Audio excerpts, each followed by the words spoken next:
Back here in Philadelphia with Tari Kandemiri, who most of you probably know as @OfficialLaxGirl on Twitter and Instagram. Yep. Tari, thanks so much for stopping by. Yeah, absolutely. Thanks for having me. What's your favorite part of LaxCon? I think my favorite part is just seeing all of my friends and seeing people I haven't seen in a while. I just ran into my high school coach, which is like amazing. I haven't seen him in a couple years. So yeah, it's just really fun to reconnect with people. I love the Instagram account, selfishly, because it keeps me up to date with all the videos in women's lacrosse. So it's a good follow if anybody isn't following it. Definitely. But how have you seen it grow and to continue to grow with the women's game, which I feel like it continues to take steps forward? Yeah, absolutely. So it's kind of funny, when I started my account, I think I was just so excited to be playing lacrosse, and I just really talked about my day-to-day. But as my account has grown and as I've gone through stages in the game and growing with the women's game as well, it's been a really great place for me to kind of archive all the really great players that were having the game, great plays, put out some inspiration, things like that. So it's been really fun to make a community for women's lacrosse.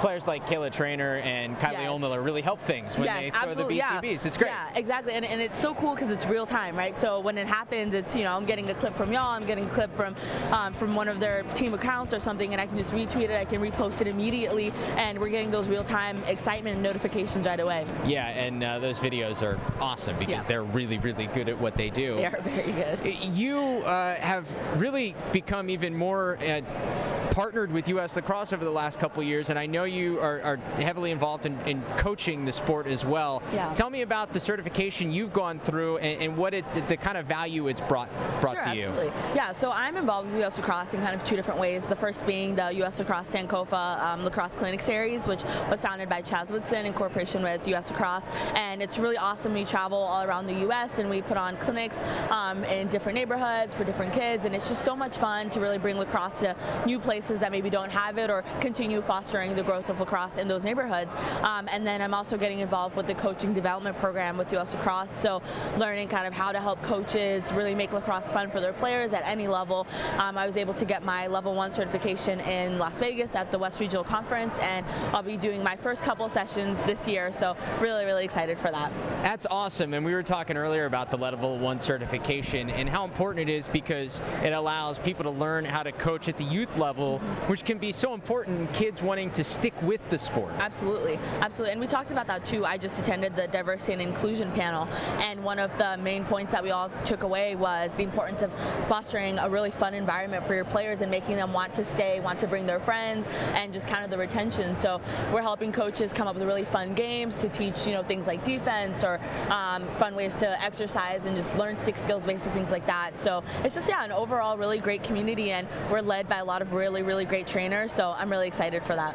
I know I was talking to Kyle Harrison yesterday about the diversity panel that he was part of earlier today, and I wonder for you, how have you seen U.S. Lacrosse and people around the game try to continue to increase the diversity and try to make a step forward where people realize this isn't just a sport for people who have a bunch of money. You can play, and there are other ways to get involved. Absolutely, yeah. So shout out to Kyle. The panel overall was great. Shout out to everyone on the panel, and obviously Kyle's a trailblazer, what he's doing with the PLL as well, leading the charge for that. I think first and foremost, the Sankofa clinics that we do, these are, through different organizations, so the Boys and Girls Club or any local youth lacrosse organizations, and they're free, right? Players can come, we have equipment for them, we plan out, different activities we're going to do, how we're going to introduce the game, and our aim is to just make it fun, just teach them the game, show someone who looks like them playing sometimes. Like, we have such a diverse team of all races, different ages, different, places that people are from, and we just want to show, like, you can play lacrosse, look at all of us. I'm a black female from Africa, right? And I picked up the game and ran with it. So I think the most important being just us reaching out to different organizations in different pockets of the U.S. and saying, we want to show you our favorite sport, and hopefully you'll like it too. What is it about the sport that drew you to it originally, and why do you feel it's so important for other people to be exposed to it? I love this question. I think originally my friends played. My best friend was playing, and I played field hockey, and then I played goalie in field hockey, so I was kind of like a transformer with all my gear, and then she's like, hey, come try lacrosse. I was like, okay, I don't know what that is, but sure, whatever. And I just got to run around on the field. Like, I had no stick skills, couldn't catch, couldn't scoop, nothing, but it was just so fun. It felt so free, and the team was so welcoming. We were all just laughing and having fun. The focus wasn't, oh, we're going to be, number one. It was just, we're going to play lacrosse, and we're going to be teammates, and, get pregame breakfast and eat our favorite bagels and snacks and braid each other's hair, and and all these different things. And so I think for me it was the sense of community that I was able to build, and then bringing that to an online aspect, growing my community online. You know, I think I just became so obsessed with the sport, and being able to translate all those feelings into a medium with, you know, however many characters Twitter had at the time, and having other people who understood where I was coming from and had that same level of excitement and had, you know, the same favorite players. That to me, yeah, the community was the best part.